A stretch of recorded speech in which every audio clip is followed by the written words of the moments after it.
Born Pro N Star. What the? Oh, we're in.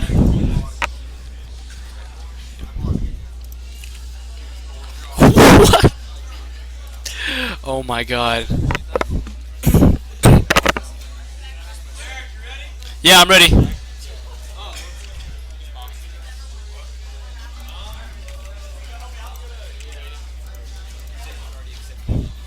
Oh, sick.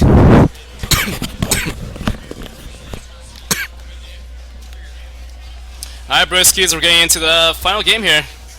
So, you guys watching the stream, thanks for watching, and, let's see. And, all you guys at BeachCon here, man, I hope you guys are having fun.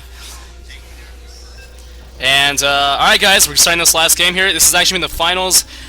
Should be a best of 5, but, we'll see if we have enough time for a best of 5.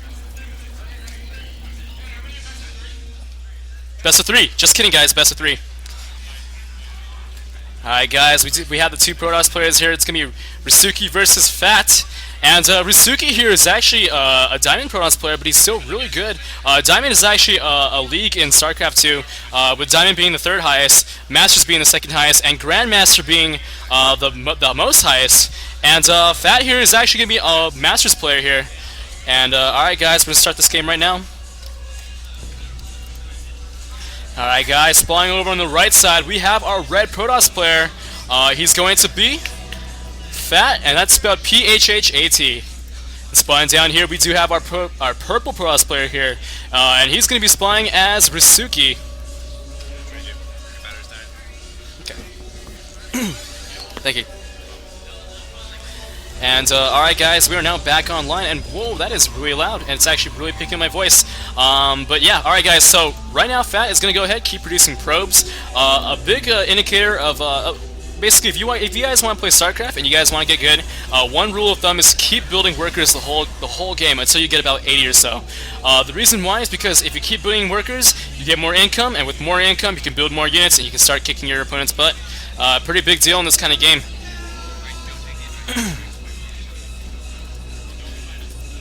And it looks like these two players are both proceeding as normal, not setting up Chrome Boost for any kind of shenanigans, not building any proxy pylons for any future warp-ins. Looks like they're just going to go ahead, play standard so far. First gateway is being warped in right now, second gateway actually the first gateway for phhat is being warped in as well. And PvP is actually, it's a mirror matchup, particularly, I don't know, a lot of people don't really like to watch it. I prefer casting other matchups instead, because Protoss vs Protoss is very repetitive. There's going to be a lot of one base play, not a lot of macro play. Macro play is basically when you go ahead and try to get that quick expansion so you get really big armies. But actually PvP might be what's called the most micro-intensive game, most micro-intensive matchup. Micro is basically how you control your units, and basically using your units to the fullest potential. And oh, look at this, guys! phhat has actually hit a probe up right here, and I don't know if Risuke actually knows about this.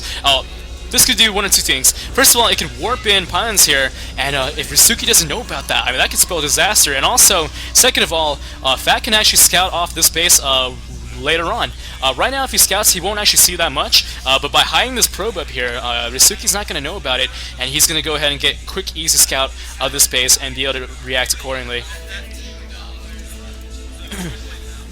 So right now, these two players are playing almost identically, with the exception that phhat over here is going to go ahead and get that first zealot out. That's going to go help and deny any kind of scouting over here. But keep in mind that probes do run a lot faster, or a little bit faster than zealots do, so they probably will get away quite safely. And it's going to get a lot of scouting, and oh, that probe is getting slapped in the face a little bit.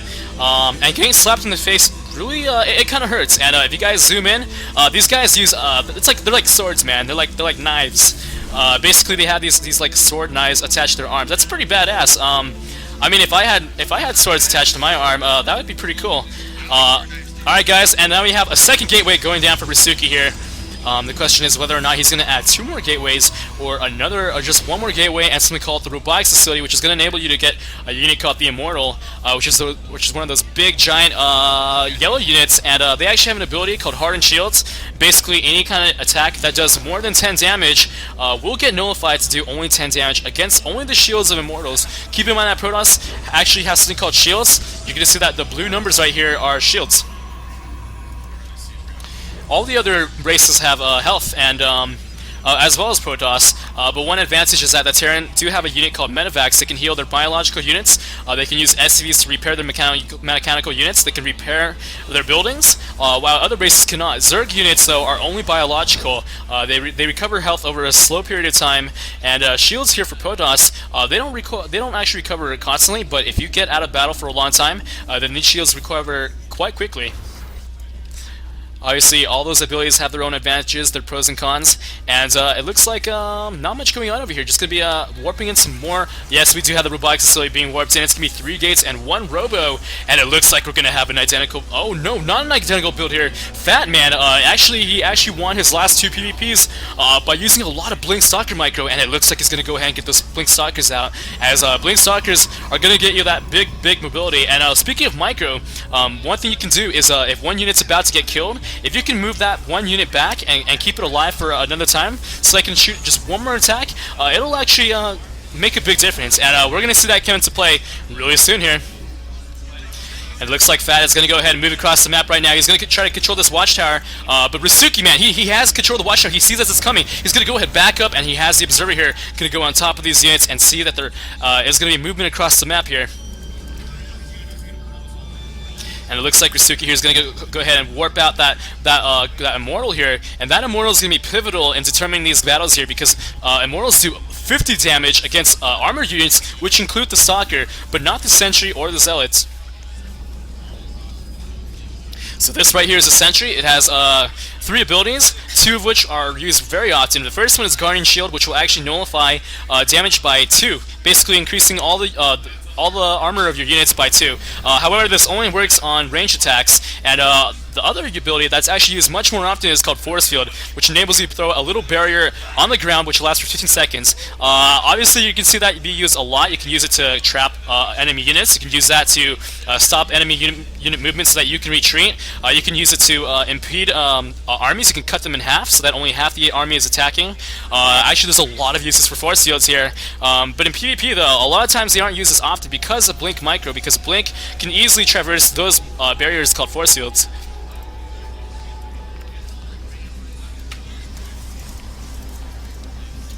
Now, it looks like Phhat here has actually not been producing Immortals. One of the reasons why is because he's actually going to try to go ahead and warp in some pylons here.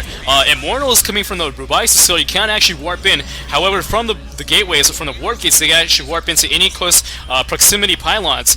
This is a proxy pylon. This is basically a pylon that's closer to your opponent's base, and is going to shorten that rush distance by a lot, so you can apply a lot of heavy pressure here. And this observer here is going to give a lot of high ground vision. And oh, I think what Phat's going to do, he's going to actually take these stalkers, he's going to blink up here, snipe off a building, and blink back out. And we're going to see Blink come into action, but no, these units are actually already in place here. And keep in mind, there's not a lot of Zealots here.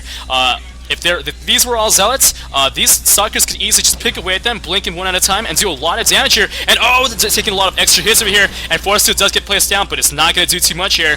And keep in mind, oh, the Observer for Risuke is finally coming out, so now he can see this Observer here, and he's going to try to stop that Observer, but no, that Observer does get back in time, and it's going to go ahead and snipe off these pylons. By sniping every single pylon, you can supply cap your opponent, and basically if they're supply cap, they can't build units, and every second counts. You can see that right here, 77 food out of 74, and that means that he can't make any more units for a long time. And that is going to give Phat an advantage here, but look at this though. I mean, Risuke though, he's got the units called the Immortal, and these actually are really hefty units. If you look at the food count, they actually cost 4 food. If you can see right here, there's actually the mineral cost, the gas cost, and the food cost, along with the time it takes to build these units. The Immortals cost a lot of food, so that's why you're going to see a big reflection in the food count. And it looks like, but Phat here is going to try to utilize this micro to the best of his ability. He's going to try to find any kind of weaknesses. He's going to try to single out these Immortals, focus fire them, and just back up and retreat. Keep in mind that Protoss units can recharge energy as long as they remain out of combat for a long, extended period of time. And oh, look at this! There's actually a warp-in of units over here, and these Zealots here are just going to go ahead and try to do as much damage as possible, but they're not going to do too much, as Phat over here has a Force Field here to block these Zealots from doing any more damage, while this Sentry goes ahead and deals some extra damage towards these Zealots, so that these Zealots can finish them off.